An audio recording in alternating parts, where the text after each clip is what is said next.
From your very first moment of life, you were already praying, not with words, but with the sacred movement of your lungs. Before learning any language, your body already knew the essence that connects with the divine. Inhale, hold, release, and be still. The deepest prayer doesn't need to be spoken. It happens in the invisible, and with each conscious breath, something within you reorganizes. Breathing with presence is more than a healthy habit. It is a spiritual act, a gesture of surrender, and a silent way to reconnect with all that exists. The problem is, no one taught us to pray this way. We were taught to repeat phrases, to speak in a hurry, to ask, but they forgot to say that the most powerful prayer doesn't come from the mouth. It is born in the rhythm of your own breath. In this video, you will rediscover a knowledge that has always been there. We're going to explore why breathing has become the new sacred act of humanity, how this simple gesture, when done consciously, can align body, mind, and spirit, calm your mind, raise your energy, and transform your way of living. In the end, you will learn a powerful and accessible practice to transform your breath into a living prayer, even in the most ordinary moments of your day. A true prayer? Perhaps it has always been this. You just needed to remember. But how do you remember something that was never taught to us? From an early age, we were conditioned to imagine prayer as something external. Memorized words, specific gestures, formulas that should connect us with something greater. But what the ancient traditions knew, and what the modern world forgot, is that prayer doesn't begin with speech. It begins with breath. Before any religion existed, there was air. And it was through air that humans learned to feel life passing through the body. Breathing was a sacred act because it was a reminder that we were alive and alive with awareness. In the Hebrew tradition, the word ruach means at the same time breath, spirit, and wind. In ancient Greek, pneuma also carries this triple meaning. And in Vedic Sanskrit, prana is not just the air that moves, but the very vital energy that animates everything that exists. In all these cultures, breath was not separated from the divine. It was the living expression of divinity itself within the human body. That's why for a yogi, breathing with presence is praying. For a Taoist monk, it is aligning with the Tao. For the Sufis, it is tuning in to the secret rhythm of the universe. And for mystical Christians, like the monks of Mount Athos, the most powerful prayer was done alongside the breath. But over time, language took the place of perception, and ritual took the place of presence. Prayer became noise, and the silence of breath faded away until we arrived here. A breathless generation, hurried, scattered, praying in haste, living without air. And even so, the wisdom remains latent, silent but intact, stored in the lungs of every human being, walking around without remembering that with each breath cycle, your body does something ancestral, essential, and spiritual. You may have never made a traditional prayer, you may not follow any doctrine, but if you've ever breathed with presence, even for a moment, you've already touched this sacred space. Because breath is the only prayer that transcends all creeds, and the only one that happens even when faith falls silent. When that happens, it's the body that keeps praying. Even without words, without altar, without learned gestures, it continues in silence, performing an invisible rite. With each inhale, life enters. With each exhale, something is released. This is the oldest temple in the world. Today's science is beginning to confirm what the masters of the past always knew. Breathing consciously changes your internal state in a real, measurable, profound way. When you breathe slowly, with attention, something inside you reorganizes. The nervous system deactivates survival mode and enters a state of regeneration. The heartbeat slows down, brain activity, and the entire body begins to vibrate at a more coherent frequency. This state is called by many researchers psychophysiological coherence, an alignment between heart, brain, and emotions that only happens when breath leads the way. It's as if, by breathing with presence, you give your body permission to exist in peace. But this peace is not merely the absence of noise. It is an energetic state. In the view of the ancients, we don't just breathe air. We breathe life force. Prana, kai, ruah, mana.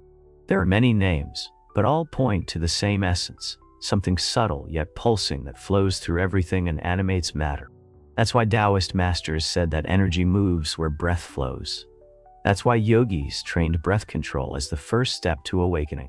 And that's why even today, contemplative traditions from different parts of the world use breath as a tool for presence, centering, and reconnection. Because when you breathe with intention, you don't just move air, you move energy, you direct attention, you reshape your inner field. And this field, invisible yet sensitive, is what defines what you feel, think, and perceive. It is also what radiates from you even before a single word is spoken. Breathing with presence, therefore, not only regulates the body, it regulates the being. You begin to notice that your thoughts become clearer, your emotions more stable, your reactions more conscious. Not because you forced anything, but because you returned to your system's original rhythm, the natural rhythm of breathing. This cyclical movement is the body's secret language. To inhale is to receive. To hold is to integrate. To exhale is to release. To pause is to be silent. Each phase of this subtle dance carries a specific power, and together they form a cycle of purification, healing, and alignment. In this context, prayer stops being a request and becomes a listening. You don't speak to God, you listen to life within yourself. And this silence is so deep that it begins to transform everything. Your body ceases to be just matter and becomes a sacred instrument, a channel, a living temple. That's why breath is the new sacred act. Because it doesn't separate spirituality from real life. It unites, it reconnects, it transforms from within. And when you learn to breathe as one who prays, you realize you no longer need to search outside, because the practice is within you.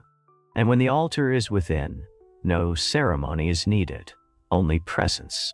Breath is the only spiritual practice you can carry with you anywhere at any time, in any situation, without needing a special environment, without depending on anyone. That's why it's so powerful, because it's always with you. And when done with intention, it changes everything. But the question many people ask is, how can we transform such an automatic act into a sacred moment? The answer lies in consciousness, in the deliberate choice to be fully present in each phase of the breathing cycle, and in recognizing that each part of it carries an energetic, symbolic, and spiritual function. Today, you're going to learn a simple, yet deeply transformative practice, an ancient technique that can be done in less than 10 minutes, and that allows you to access this state of living prayer effortlessly, without forced mysticism. Start by finding a quiet space. It doesn't have to be a temple. It just needs to be a place where, for a few minutes, you can be with yourself. Sit with your spine upright, your feet firmly on the ground, and your hands resting gently on your lap. Close your eyes. Now, inhale deeply through your nose for 4 seconds. Feel the air entering as if you were receiving a blessing. Not just air, but life, light, consciousness. Hold the air for 4 seconds. In this moment, imagine that this energy spreads inside your body. It circulates, it expands. You are whole. Exhale gently through your mouth for 4 seconds. As the air leaves, release with it any tension, resistance, or scattered thought.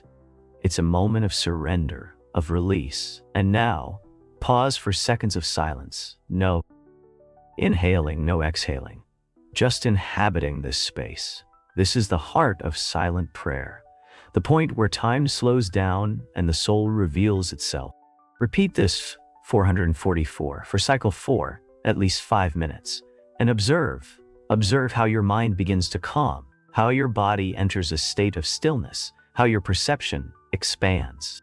You may, if you wish, add an anchor word during the practice. As you inhale, think, I receive. As you hold, I integrate. As you exhale, I release. In the pause, I am. But if you prefer, remain in silence. The breath is enough. It knows the way.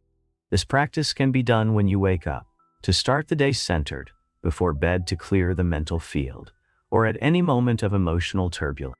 The most important thing is not the duration, it's the quality of presence. And the more you repeat, the easier it becomes to enter this state. You won't just be doing a practice. You'll begin to embody a new way of existing. You'll notice that with each cycle, something inside you is being purified. Breath will become a language of communion, a secret code between you and life.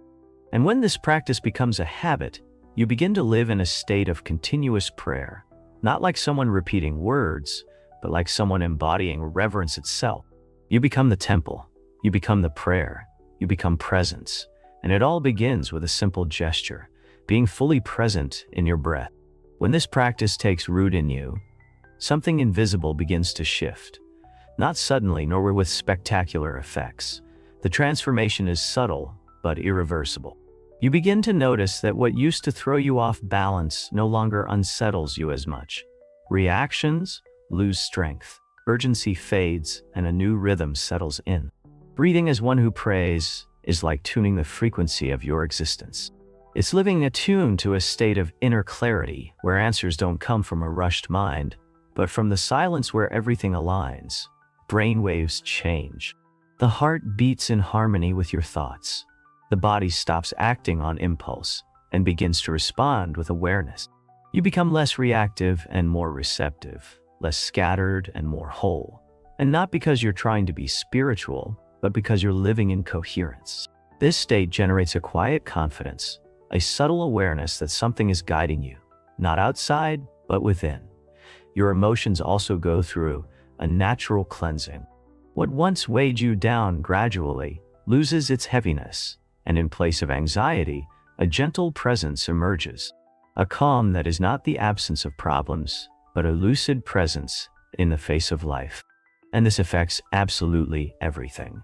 The way you speak, the way you listen, the quality of your touch, your gaze, your attention.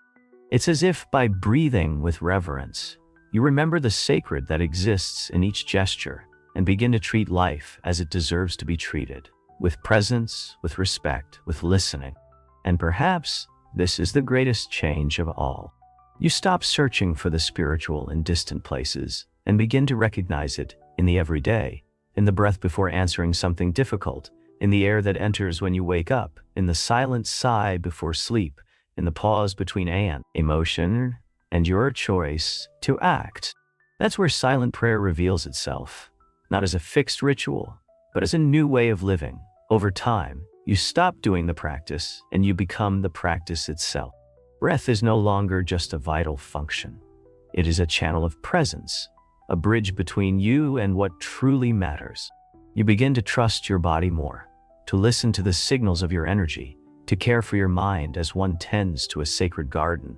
People feel your peace. The environment responds to your vibration. Your communication becomes clearer, your energy field lighter. Because when you breathe as one who prays, you stop carrying the weight of the world and begin to walk with the lightness of someone who is reconnected with the source. And even on difficult days, the breath is still there, simple, constant, ready to remind you. You can return always. You no longer need complex rituals to connect with what is divine, nor sacred words, nor special places. The sacred is already there, inside your chest, in the silence between each breath. True spirituality doesn't ask you to escape the world. It teaches you how to be present in it, with more clarity, more surrender, and more awareness. And now you know, prayer doesn't need to begin with words. It begins with breath, with the rhythm you choose to inhabit, with the listening to what happens inside when everything outside grows quiet. This breath, repeated with presence, can change the way you live. It can restructure how you react, feel, and perceive. And most importantly, it can return you to your center, to your inner home. As the spiritual teacher Thich Nhat Hanh said, sitting and breathing consciously is like coming home. This video was not just an invitation to reflect. It was a reminder that the deepest practice already lives within you. It doesn't depend on motivation or belief. It only needs a moment of presence. So when the world screams, breathe. When the mind races, breathe. And when the heart forgets who you are, return to the breath. Everything is there. Because breath is the invisible thread that reconnects you to what has never stopped being there. The sacred presence that lives within you. And maybe that's why it brought you here. If this video touched something within you, leave a like, subscribe to the channel, and turn on notifications. Write in the comments, "My breath is my prayer to seal this reconnection." Share it with someone who needs to remember that the sacred begins in their own chest. And now click on the screen to watch another transformative video. Because when breath meets presence, even silence becomes divine.